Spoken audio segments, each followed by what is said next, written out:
నమస్కారం, నేను మీ షణ్ముఖ్. ఈరోజు మనతో పాటు చిట్ చాట్ చేయడానికి వైఎస్ఆర్సీపీ అంతర్జాతీయ ప్రధాన కార్యదర్శి సీమరాజు ఉన్నారు. నమస్కారం అన్న. నమస్తే. వైఎస్ జగన్మోహన్ రెడ్డి గారు పులివెందులకు నామినేషన్ వేయడానికి వెళ్ళి చీరల మీద వేసిన కలర్ మీద మాట్లాడడం జరిగింది.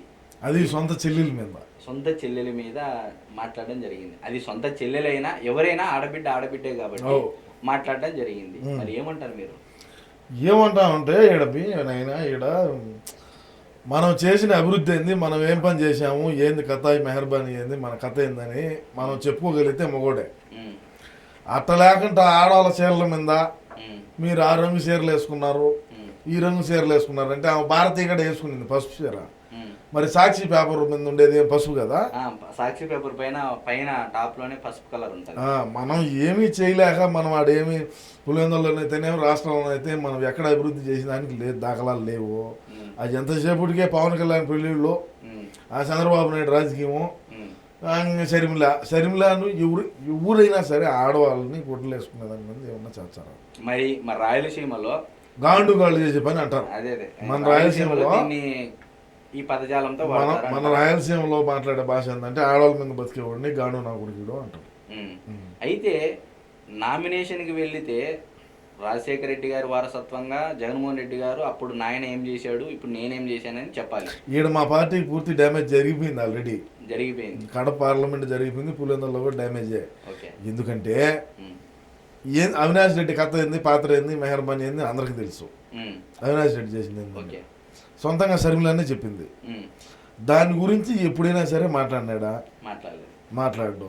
వివేకా సార్ రెండో పెళ్ళి అంటాడు.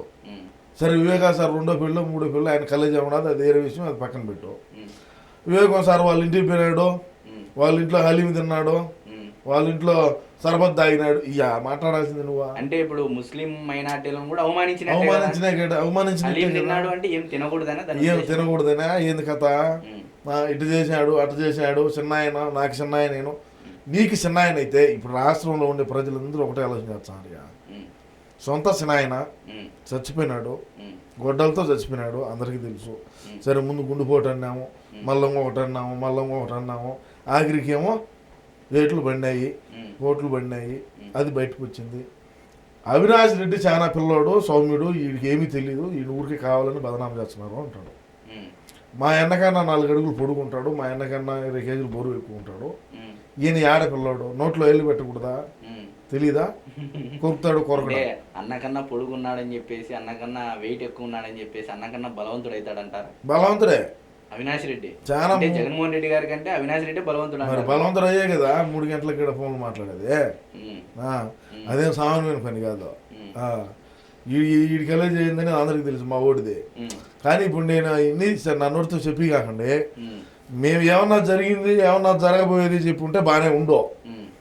ఏం అభివృద్ధి చేసాము, ఏమీ చేయలేకపోతే 2024లో ఖచ్చితంగా మేము 177 ఖచ్చితంగా గెలుచాము, 25 పార్లమెంటు గెలుచాము. ఏమి అభివృద్ధి చేయలే. రాజధాని ఎదురంటే నవ్వుతాడు, ఏం చెప్పాలా? ఒక చిక్కటి చిరునవ్వుతో అన్న చేసిన అభివృద్ధి చెప్పలేక. మరైతే ఈ జగన్మోహన్ రెడ్డి గారు చేసిన వ్యాఖ్యల మీద షర్మిలా గారు కూడా కౌంటర్ ఇవ్వడం జరిగింది. మరి దానిపై మీరు ఏమంటారు? షర్మిలా గారు కౌంటర్ ఇవ్వడం జరిగింది చూసిన నేను. షర్మిలా గారి కౌంటర్ ఏ విధంగా ఉంటుంది? నువ్వు చేసిన అభివృద్ధి ఉంటే చెప్పు. ఆడ 100 మంది ఉన్నారు, 200 300 మంది ఉన్నారు ఆ నామినేషన్ వేసే కాడ. ఆ నామినేషన్ వేసే కాడికి పోయినప్పుడు అంతమంది మగవాళ్ళలో నా చీర గురించి నువ్వు మాట్లాడావు అంటే నీ బతికింగ్ ఏంది అని చెప్పి అడుగుతుంది. నీకేం సమాధానం చెప్పాలి మేము? మరి కడప ప్రజలు ఆలోచించినట్టేనా? ఖచ్చితంగా 100% ఆలోచించేసి రాజకీయం స్టార్ట్ అవుతుంది, దాంట్లో డౌటే లేదు. మరి షర్మిలా గారు అసలు ఈ పొద్దు వైఎస్ఆర్సీపీ పార్టీ నిలబడింది అంటేనే కారణం, షర్మిలా గారే కారణం. అప్పుడు జైల్లో ఉన్నప్పుడు అయితేనే పాదయాత్ర చేసిన విషయంలో అవును, తను వదిలిన బాణము తనకే గుచ్చుకుంటుందని ఒక ఫ్రస్ట్రేషన్ లో ఈ మాట అని ఉండొచ్చు అని చెప్పేసి అంటే ఏం చెప్తారు మీరు? ఒక రకంగా కాదు, గుచ్చుకుంటుంది, దిగబడుతున్నాయి మామూలుగా కాదు, గుండెల్లో దించుతుంది కూర్చొని ఎదురున్న కొట్లాకి పనులు చేయటం. మమ్మల్ని కూడా కొట్టలేడు, ఎందుకంటే పోలీసు వాళ్ళు పరదాపాట్లు బారికేడ్లు చాలా ఉంటాయి. మరైతే పవన్ కళ్యాణ్ గారు ఒక మాట అన్నారు, గోడకేసి చెల్లెల్ని కొట్టాడు, మరి ఈ విషయం కూడా షర్మిల గారు కానీ సునీత గారు ఎక్కడ ప్రస్తావించలేదు. మా జగన్మోహన్ రెడ్డి అన్న మమ్మల్ని కొట్టాడు గోడకేసి అని చెప్పేసి ఎక్కడ మీడియాలో కూడా ప్రస్తావించలేదు. కానీ పవన్ కళ్యాణ్ అయితే వ్యాఖ్యలు చేయడం జరిగింది. మరి నిజంగా జగన్మోహన్ రెడ్డి గారు చెల్లెలను కొట్టే ఉంటారంటే ఏం చెప్తారు మీరు? కొట్టినట్టే కదా ఇది.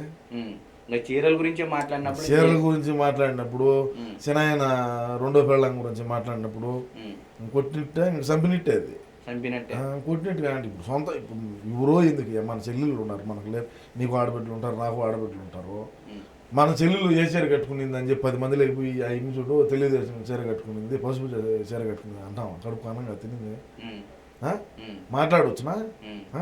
మాట్లాడకూడదు. సరే మాకేందంటే మాకు ఒక్క కేసేట్టు మన పదవులు ఉన్నాయి కాబట్టి మేము దాన్ని మా అన్నను వయసు మా అన్నే కరెక్టు. అయితే ఇక్కడ ఇంకొక విషయము, గతంలో వైఎస్ రాజశేఖర రెడ్డి గారు, చంద్రబాబు నాయుడు గారు పార్టీలు వేరైనా సిద్ధాంతాలు వేరైనా బెస్ట్ ఫ్రెండ్స్ గా రాజకీయంగా ఇద్దరు నిలదొక్కోవడం జరిగింది. అలానే ముందుకు వెళ్ళారు. కానీ ఇక్కడ సొంత కుటుంబంలోని అన్నా చెల్లెళ్ళే పార్టీలు వేరు, సిద్ధాంతాలు వేరు. అయితే ఇక్కడ సిద్ధాంతం ఒకటే, ప్రణాళికలు వేరు. సిద్ధాంతం కాంగ్రెస్ పార్టీ మూలమే వాళ్ళ YSRCP party. Congress party vote bank YSRCP పార్టీకి వచ్చినది, ఓట్ బ్యాంక్ కన్వర్ట్ అయింది. సో ఇక్కడ కాంగ్రెస్ పార్టీ పెద్ద కాంగ్రెస్, చిన్న కాంగ్రెస్ అంటే పిల్ల కాంగ్రెస్ అంటారు. మరి ఈ భావజాలం ఉన్నటువంటి వాళ్ళు మీరు ఎందుకు కలిసి వెళ్ళట్లేదు అంటే ఏం చెప్తారు మీరు? ఈ ఏడకాలంలో వచ్చాడు. ఇప్పుడు నీకు అర్థం కాల, షర్మిలకు అన్యాయం జరిగింది కుటుంబంలో.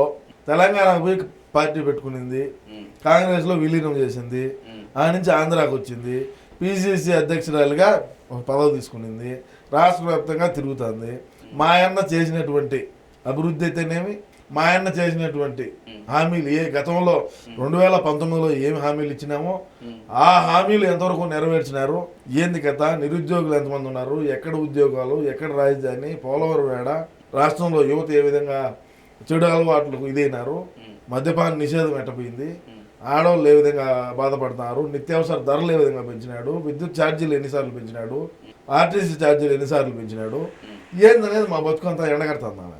ఏమి ఎండగట్టినా, తెలుగుదేశం వాళ్ళు ఏమి ఎండగట్టినా, జనసేన వాళ్ళు ఏమి ఎండగట్టినా, బీజేపీ వాళ్ళు ఏం కట్టినా ఖచ్చితంగా గొర్రెలు మేము చెప్పిందే వింటారని తెలియదు. అయితే ఇంకొక విషయం, జగన్మోహన్ రెడ్డి గారు ఇంతకు మించి దిగజారుడు అన్న ప్రతిసారి తను ఒక స్టేట్మెంట్ ఇవ్వడం జరుగుతుంది. ఇంతకు మించి స్టేట్మెంట్, దిగజారిన స్టేట్మెంట్లు ఇస్తున్నారు అని అంటే ఏం చెప్తారు? ఖచ్చితంగా దిగజారే కదా మాట్లాడుతుంది. చెత్త తుఫాను ఒక ముఖ్యమంత్రి స్థాయిలో ఉన్న వ్యక్తి ఇలా మాట్లాడడం సమంజసమే అంటే ఏం చెప్తారు? మా పార్టీ కాబట్టి మేము సమంజసమే అని చెప్తాం. సమంజసమే.